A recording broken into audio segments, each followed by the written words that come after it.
Hello friends, எல்லோருக்கும் வணக்கம். Welcome to Geethu Suresh world. இன்னைக்கு vlog வந்து இப்ப ஆஃப்டர்நூன் ஆக போகுது. இப்பதான் எடுக்க ஸ்டார்ட் பண்ணியிருக்கிறேன். இன்னைக்கு காலையில இருந்து ஒரு மாதிரி லேசியா டேவே ஸ்டார்ட் ஆச்சு. என்னால காலையில எழுந்துக்கவே முடியல. மார்னிங் சிக் மாதிரி இருந்துச்சு ஏன் அப்படின்னு தெரியல. ஒரு 8:30 போல தான் நான் எழுந்திருந்தேன். டிஃபன் பண்ணணும், சமைக்கணும் அப்படின்ற ஒரு மைண்டே இல்லை. ரொம்ப டயர்டா ஒரு மாதிரி வந்து தூங்கணும் போலவே இருந்துச்சு. ஸோ அதனால நான் காலையில பிரேக்ஃபாஸ்ட்டும் செய்யல. ஹஸ்பண்ட் அவங்களே வந்து ஸ்மூதி ப்ரிப்பேர் பண்ணி குடிச்சிட்டு கடைக்கு கிளம்பிட்டாங்க. வீடியோலாம் அப்லோட் பண்ற ஒர்க் இருந்துச்சு. ஒரு 10:30 தான் வந்து கொஞ்சம் ஓரளவுக்கு நார்மல் ஆச்சு. ஸோ அதுக்கப்புறமா எழுந்து குக்கிங் பண்ணிக்கிட்டே, அதாவது சாப்பாடு முட்டைலாம் வேக வச்சுட்டு அதை பண்ணிக்கிட்டே வீடியோவில் அப்லோட் பண்ணி முடிச்சுட்டேன். இப்போ எல்லா ஒர்க்கும் முடிஞ்சிருச்சு. கிரேவியும் ரசம் மட்டும்தான் வைக்கணும். இன்னைக்கு கிரேவி என்ன பண்ண போறேன்னா, சிக்கன் குழம்பு ஸ்டைலில் வந்து முட்டை கிரேவி செய்ய போறேன். அதான் அவங்க கூட ஷேர் பண்ண போறேன். இது நானே ட்ரை பண்றேன், எப்படி வரப்போகுதுன்னு தெரியல. அதுக்கு தேவையான வெங்காயம் தக்காளியெல்லாம் கட் பண்ணி வச்சுட்டேன். அடுத்து காலையிலேருந்து நான் இன்னும் சாப்பிடணும் அப்படின்ற மைண்டு கூட வரல. ஸோ அதனால நான் ஸ்மூதி கூட குடிக்கல. சரி, கொஞ்சம் இப்போதான் பசிக்கிற மாதிரி ஒரு மைண்ட் இருக்கு. அதனால ஜூஸ் போடலான்ட்டு கேரட்டும் பீட்ரூட்டை கட் பண்ணி வச்சிருக்கிறேன். இன்னைக்கு இதுதான் என்னோட பிரேக்ஃபாஸ்ட். ஜூஸ் தான் வந்து போட்டு குடிக்க போறேன். அப்படியே இப்போ பிளாக் வந்து கண்டினியூ பண்ணி பார்க்கலாம். இன்னும் சாமான்லாம் நேற்று நைட் வாஷ் பண்ணதை இன்னும் எடுத்து வைக்கல, இதெல்லாம் எடுத்து கமத்தணும். அதே மாதிரி கிரேவி ரசம்லாம் வந்து செய்ய ஸ்டார்ட் பண்ண போகிறேன். அப்படியே பிளாக் வந்து கண்டினியூ பண்ணி பார்க்கலாம். இன்னைக்கு டே எப்படி போகுதுன்னு எனக்கு வந்து சுத்தமாக ஒரு ஐடியாவே கிடையாது. நான் பிளாக் எடுக்கிறேன் அப்படின்னா அது வந்து ப்ரிப்பேர்டாக இதுதான் இன்னைக்கு இப்படி தான் பண்ணணும் அப்படின்ற மாதிரி நான் ஒரு நாள் கூட எடுக்க ஸ்டார்ட் பண்ணதில்லை. எப்படி போகுது அப்படியே வந்து காமிக்கிறது தான். ஸோ இன்றைக்கும் எப்படி போக போகுதுன்னு தெரியல. அப்படியே பார்க்கலாம். முட்டை கிரேவி நான் இன்றைக்கி குக்கரில் பண்ண போகிறேன். ஸோ ஒரு குக்கரில் 2 டீஸ்பூன் அளவுக்கு எண்ணெய் சேர்த்துட்டு, எண்ணெய் காஞ்சதுக்கப்புறமா ஹோல் ஸ்பைசஸ் பட்டை, லவங்கம், கிராம்பு, ஏலக்காய், கொஞ்சமாக வந்து பிரிஞ்சி இலை, இது எல்லாமே சேர்த்து நல்லா பொரிஞ்சதுக்கப்புறமா சோம்பு லைட்டாக வந்து சேர்த்துருக்கிறேன் வாசனைக்காக. 2 மீடியம் சைஸ் வெங்காயம் கட் பண்ணி வச்சுருந்தேன், அதே சேர்த்துட்டு நல்லா வதக்கிக்கலாம். இந்த கிரேவி வந்து எனக்கு மத்தியானத்துக்கு தேவைப்படும், நைட்டுக்கு தேவைப்படும் அப்படின்றதுனால 2 வெங்காயம் சேர்த்து செஞ்சுருக்கிறேன். வெங்காயம் வதங்குற டைமிங்குள்ளே ஜூஸ் வந்து ரெடி பண்ணிடலாம் அப்படின்னு சொல்லிட்டு ஃபர்ஸ்ட் கேரட் ஜூஸ் வந்து போட்டுக்கிறேன். ஹஸ்பண்ட்க்கு வந்து ஏன்னு தெரியல, பீட்ரூட் வந்து அந்த ஸ்மெல்லே பிடிக்க மாட்டேங்குது.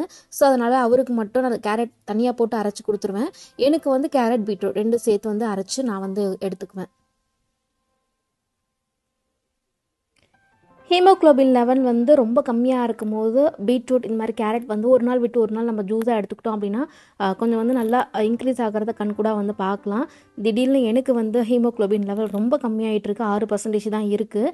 ஸோ இது வந்து ரொம்ப கம்மி. அதனால் இப்போ இன்க்ரீஸ் பண்ணுறதுக்காக தான் இதெல்லாம் எடுத்துகிட்ருக்கேன்.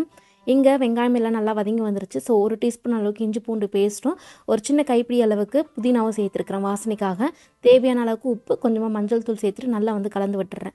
லைட்டாக வதங்கி வந்ததுக்கப்புறமா ஒரே ஒரு தக்காளி வந்து பெரிய சைஸ் தான் கட் பண்ணி வச்சுருந்தேன், அதே சேர்த்துட்டு நல்லா வந்து வதக்கி விட்டுடலாம். நல்லா சாஃப்டாக வதங்கி வரணும். ஆஸ் யூஷுவல் நம்ம வந்து சிக்கன் கிரேவிக்கு எப்படி பண்ணுவோமோ அதே மாதிரி தான்.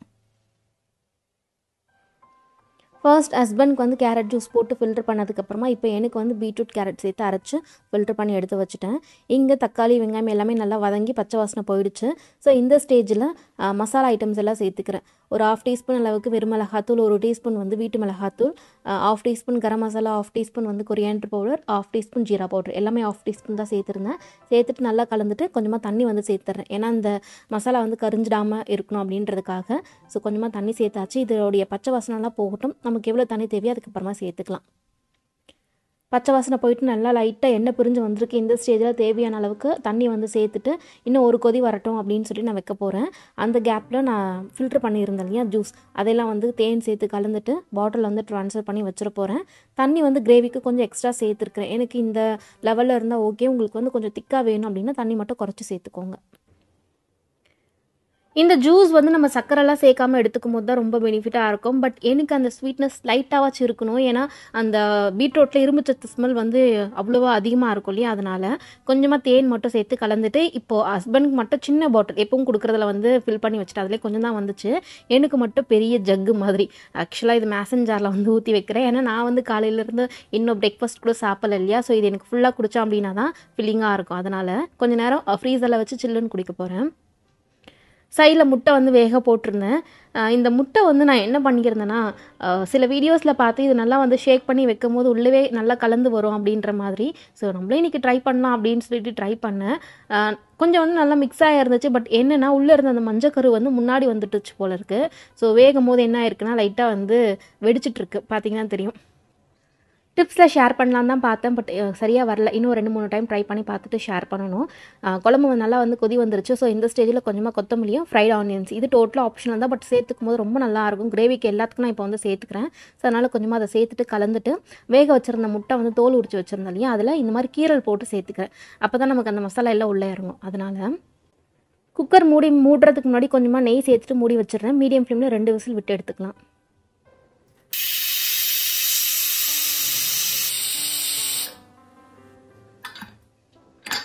குழம்பு ஆயிடுச்சு. ஒரு பக்கம் ரசமும் வந்து கூட்டி வச்சுட்டேன். அதுவும் வந்து ரெடி ஆகிட்டு இருக்கு. இதை ஓப்பன் பண்ணி பார்த்துடலாம்.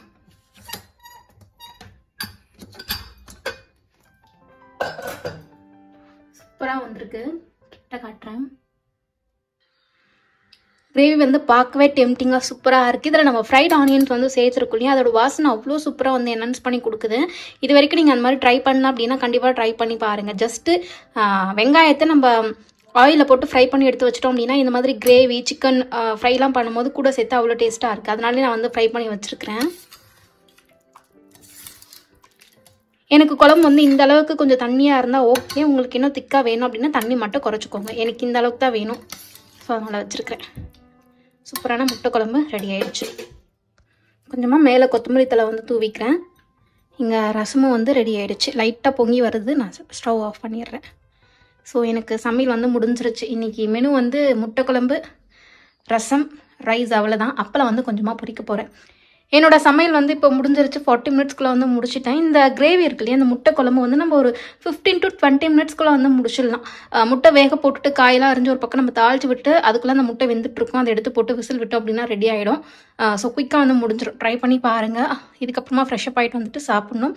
அப்படியே வந்து vlog கண்டினியூ பண்ணலாம். ஆஸ் யூஷுவல் 1:30 ஆகிடுச்சு. கரெக்டாக எல்லா சமையல் ஒர்க்கும் முடிச்சுட்டு நானும் ஃப்ரெஷ்அப் ஆகிட்டு எடுத்துகிட்டு வந்து ஹாலில் வச்சுட்டேன். சைட் டிஷ்க்கு கொஞ்சம் அப்பளமும் பொரிச்சிருந்தேன். வீட்டில் சில சேஞ்சஸ்லாம் பண்ணியிருக்கிறேன். கார்பெட் போட்டு கொஞ்சம் ஸ்க்ரீன்லாம் வந்து சேஞ்ச் பண்ணி நிறைய பண்ணியிருக்கிறேன். பட் நான் வீடியோவில் காட்டல. ஏன்னா அது பெர்மனன்ட் கிடையாது. கொஞ்சம் மாற்றுவோம் அப்படின்றதுனால செட் ஆகும்போது கண்டிப்பாக காட்டுறேன். துணி இருந்துச்சு கொஞ்சம், அதையும் மடிச்சுட்டு நான் உட்காரதுக்குள்ளே ஹஸ்பண்ட் வந்துட்டாங்க. சாப்பிட்டுட்டு இன்றைக்கி உடனே வந்து கிளம்பிட்டாங்க. ஏன்னா பேங்க்குக்கு போகிற வேலை இருக்குது அப்படின்றதுனால. காலையில் வந்து ஜூஸ் போட்டிருந்தேன் இல்லையா, அதுவும் ஒரு வாட்டர் பாட்டில் ஃபுல்லாக தண்ணி வந்து பிடிச்சி கொடுத்துருக்குறேன். அப்போ தான் ஈவினிங் வர வரைக்கும் சரியாக இருக்கும். அவங்க கிளம்புனதுக்கப்புறமா இப்போ ஷாப்பிங் மால் எடுக்கலான்னு பார்க்குறேன். ஆஜியோலேருந்து லெகின்ஸ் ஆர்டர் போட்டிருந்தேன். அது காலையில் வந்துச்சுன்னு சொல்லி பார்சல் எடுத்துகிட்டு வந்து ஹஸ்பண்ட் தான் கொடுத்தாங்க. கடைக்கு தான் ஆர்டர் போட்டிருந்தேன். ஸோ வந்துருந்துச்சு.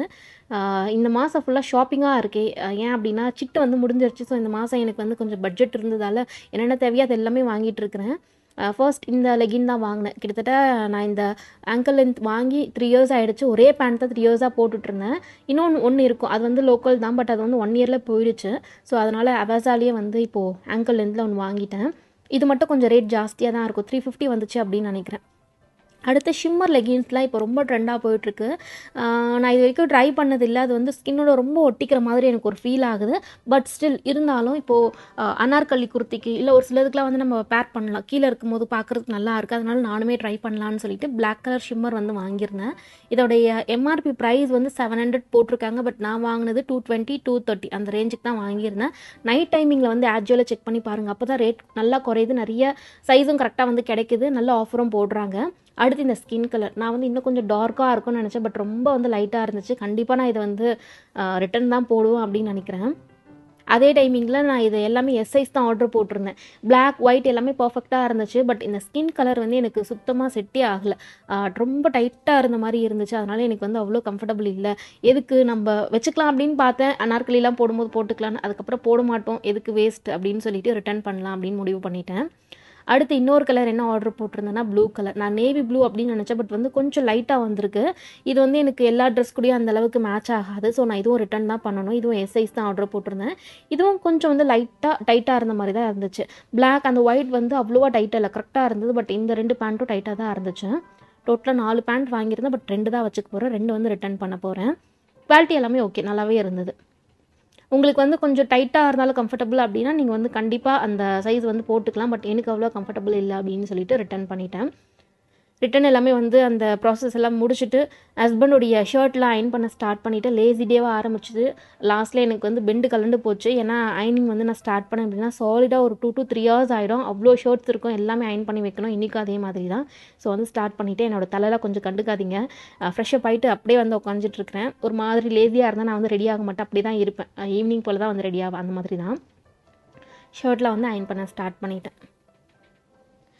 சாங்ஸ் வந்து போட்டு விட்டுட்டு அயன் பண்ண ஸ்டார்ட் பண்ணேன் அப்படின்னா கொஞ்சம் குயிக்காக முடிச்சிருவேன். வேலை செய்கிற அந்த மைண்ட் அவ்வளோவா தெரியாது. இன்றைக்கும் அதே மாதிரி தான் ஷர்ட் ஃபுல்லாக அயன் பண்ணி முடிச்சுட்டேன். கிட்டத்தட்ட ஒரு 10 ஷர்ட் இருந்துச்சு. ஹஸ்பண்ட் வந்து என்னை இதை அயன் பண்ண அப்படின்னு சொல்லலை. பட் எனக்கு என்னென்னா ஆஃபீஸ் போகும்போது இந்த மாதிரி போட்டுட்டு போவாங்க. அதனால் இப்போ எல்லாமே இதே மாதிரி அயன் பண்ணி வச்சிடுறேன். இந்த ஒர்க் முடிக்கிறதுக்கே ஒரு 2.5 hours ஆகிடுச்சு. அதுக்குள்ளே ஈவினிங்கும் வந்துருச்சு, ஸ்நாக்ஸ் பண்ணுற டைம் வந்துருச்சு. ஸோ வந்துட்டு ஸ்நாக்ஸ் ஏதாவது சிம்பிளாக பண்ணலாம் அப்படின்னு சொல்லிட்டு கொஞ்சம் ஹெல்த்தியாகவும் இருக்கட்டுமேன்னு சொல்லிட்டு ராகி மாவு இருக்கும் இல்லையா, அதில் இன்றைக்கி புட்டு தான் வந்து செய்ய போகிறேன். முன்னாடி வந்து அரிசி மாவு புட்டு காமிச்சிருப்பேன், பட் ராகி வந்து நான் காமிச்சிருக்கேன்னு எனக்கு ஞாபகம் இல்லை. சரி ஷேர் பண்ணிடலாமேன்னு ஷேர் பண்ணுறேன்.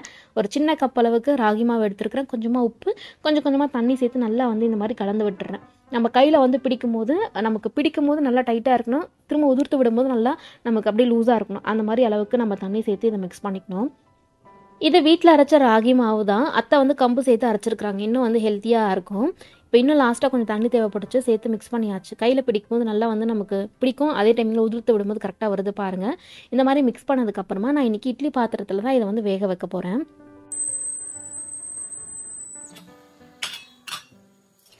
இன்றைக்கி நான் வந்து கொழா புட்டு மாதிரி செய்யலை, நம்ம ஆஸ் யூஷுவல் இட்லி பாத்திரத்தில் செய்வோம் இல்லையா, அதே மாதிரி தான். ஸோ ஸ்டீமர் பிளேட் வச்சுட்டு மேலே துணி வச்சு அது மேலே வச்சு ஆவி கட்டிக்க போகிறேன். நான் இன்றைக்கி வந்து மாவை ஜலிச்சு கூட பண்ணல, அப்படியே தான் வந்து பண்ணுறேன். கொஞ்சம் கட்டியாக இருந்தது, அதை அப்படியே வந்து உடச்சி விட்டுக்கிறேன். ஏன்னா கொஞ்சம் டயர்டாக இருந்தது, ஒரு மாதிரி மைண்ட் லேசியாகவே இருந்தது, அதனால் அது பண்ணவும் தோணலை. அதனால் நம்ம துணி வந்து ஈரம் பண்ணி கூட போட்டுக்கலாம், பட் நான் இன்றைக்கி அப்படியே வந்து போட்டுட்டேன். இது வந்து நான் ஆவி கட்டுறதுக்குன்னு தனியாக ஒரு காட்டன் துணி வச்சுருக்கிறேன், அதுதான்.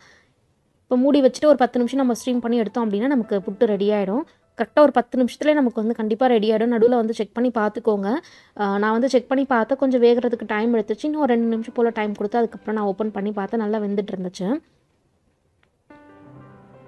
அவ்வளோதான், ராகி புட்டு வந்து சூப்பராக ரெடி ஆகிடுச்சு பாருங்கள்.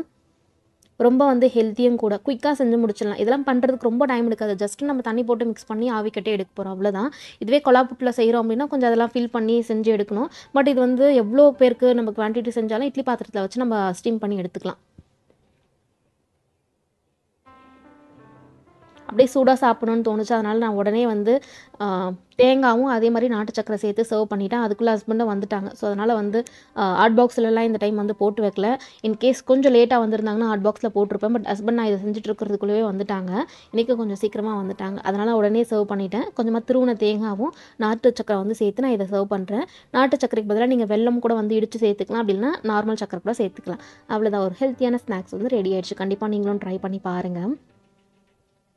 சிலர் எப்படி வந்து டெய்லி விடாமல் கண்டிப்பாக கடைக்கு போயிட்டு வந்தாலும் ஸ்நாக்ஸ் வந்து செய்கிறீங்க, போர் அடிக்காதா, ஸ்ட்ரெஸ்ஸாக இருக்காதா அப்படின்லாம் வந்து கேட்குறீங்க. எனக்கும் ஒரு சில நாளில் பண்ணவே தோணாது. வாரத்தில் 2 நாள் அந்த மாதிரி வந்து மிஸ் ஆகும், இல்லை 1 நாள் 2 நாள் மிஸ் ஆகும். அந்த டைமிங்கில் பாப்கார்ன் சிம்பிளாக வந்து செஞ்சு சாப்பிட்டுக்கிறது. அப்படி இல்லைனா எனக்கு பிடிச்ச ஸ்நாக்ஸ் ஏதாவது கடையில் வாங்கிட்டு வர சொல்லி சாப்பிட்றது. அதாவது கேக்கு, பப்ஸ் இந்த மாதிரி எனக்கு வந்து பிடிக்கும், அந்த மாதிரி வாங்கிட்டு வந்து சாப்பிட்றது. அப்போ கூட பஜ்ஜி போண்டா பக்கம் போகவே மாட்டேன். கடையில் வந்து நமக்கு ஸ்நாக்ஸ் அப்படின்னா என்ன கிடைக்கும், பஜ்ஜி, போண்டா, சமோசா இந்த மாதிரி தான் வந்து கிடைக்கும், பானிபூரி கிடைக்கும். இது எல்லாமே எனக்கு வந்து எதிரி அப்படின்னு சொல்லலாம். ஏன்னா எனக்கு காலேஜ் டைமிங்கில் ஃபேஸ் ஃபுல்லாக ஓவர் நைட் ஒரே நைட்டில் ஃபுல்லாக பிம்பிள், அதுவும் பெரிய பெரிய சைஸில் கட்டி மாதிரி வந்துருச்சு. அதுலேருந்து அப்படியே ரத்தம் ஒழுகும். அதை நான் தொடச்சிக்கிட்டே போவேன். காலேஜ் படிக்கும்போது எனக்கு அப்படியே அந்த ரத்தம் வந்துக்கிட்டே இருக்கும், அது நான் தொடச்சிக்கிட்டே இருப்பேன். அந்தளவுக்கு எனக்கு சிவியராக இருந்துச்சு. அதை நான் வந்து கண்ட்ரோல் பண்ணி கொண்டு வரத்துக்குள்ளே வாழ்க்கையில் நொந்து போயிட்டேன், ஏன்டா அப்படின்ற மாதிரி ஒரு ஃபீலிங் வரும் இல்லையா, அந்த மாதிரி இருந்துச்சு. நம்ம அதை க்யூர் பண்ணுறதுக்கு ஒரு பக்கம் ஏதாவது பண்ணிகிட்டு இருப்போம், பட் பார்க்குறவங்களாம் வேறு கேட்பாங்க இல்லையா, அதுவும் நமக்கு ஸ்ட்ரெஸ் கொடுக்கும். அந்த பீரியட்லாம் எனக்கு இப்போ நினச்சா கூட அவ்வளோ பயமாக இருக்குது. அந்த டைமிங்கில் தான் நான் இது எல்லாமே வந்து விட்டுட்டேன். பஜ்ஜி, போண்டா, பானிபூரி இதெல்லாம் விட்டுட்டேன். அதெல்லாம் சாப்பிட்டேன்னா எனக்கு இன்னும் இன்க்ரீஸ் ஆகிட்டே தான் இருந்துச்சு. அதனால் அதை அப்போ விட்டது, அது அப்படியே பழகி போச்சு. நான் திரும்ப இப்போ சாப்பிட்டேன் அப்படின்னா அந்த மாதிரி 1-2 பிம்பிள்ஸ் வருது. அதனால் ரொம்ப ரேர், எப்பயாச்சும் எனக்கு தோணுச்சு அப்படின்னா நான் கடையில் வாங்கி சாப்பிட்டுக்கேன் இந்த பானிபூரி அதெல்லாம். அதனால் நான் வீட்டில் செஞ்சு சாப்பிட ஆரம்பித்தா அது அப்படியே பழகி போச்சு, அவ்வளோதான். ஸ்நாக்ஸ் வந்து செஞ்சு முடிக்கிறதுக்கும் பவர் கட் ஆகிறதுக்கும் கரெக்டாக இருந்துச்சு. ஒரு 1.5 hour பவரே கிடையாது. அந்த டைமிங்கில் ஃபோன் பேசிக்கிட்டு வீடியோ பார்த்துக்கிட்டு அப்படியே போச்சு. அதுக்குள்ளே 9 மணி ஆகிடுச்சு. டின்னருக்கு நான் சப்பாத்தி பண்ணலாம் தான் பிளான் பண்ணேன். பவர் கட் ஆனதால் ஹஸ்பண்ட் வந்து எனக்கு பரோட்டா சாப்பிடணும் போல் அப்படின்னு சொன்னதால் போய் பரோட்டா வாங்கிட்டு வந்துட்டாங்க. இங்கே கிரேவி இல்லாமல் பரோட்டா மட்டும் கொடுப்பாங்க. ஸோ பரோட்டா மட்டும் வாங்கிட்டு வந்துட்டு அதை நாங்கள் திரும்பவும் நல்லா வந்து வேக வச்சுருக்கோம். கடையில் அவ்வளோவா வேக்காடு இருக்காது, ரொம்ப வந்து ஜவ்வு மாதிரி இருக்கும். அதை லைட்டாக எண்ணெய் போட்டு தவால சூடு பண்ணி இப்போ நான் மத்தியானம் வச்சுலேயும் அந்த கிரேவி வச்சு சாப்பிட்றோம். டேஸ்ட் சூப்பராக இருந்துச்சு. இன்றைக்கி டே இப்படி தான் போச்சு ஃப்ரெண்ட்ஸ். கிவ்அவே நான் இதிலே அனௌன்ஸ் பண்ணுறேன்னு சொல்லியிருப்பேன். பட் இந்த வீடியோ நான் மிஸ் பண்ணிட்டேன், அதுக்கு முன்னாடி இருந்துச்சு. அதான் இதை போஸ்ட் பண்ணிவிட்டேன். அடுத்த வீடியோவில் ஷேர் பண்ணுறேன். வீடியோ பிடிச்சா சேனலுக்கு சப்ஸ்கிரைப் பண்ணிக்கோங்க. தேங்க்யூ.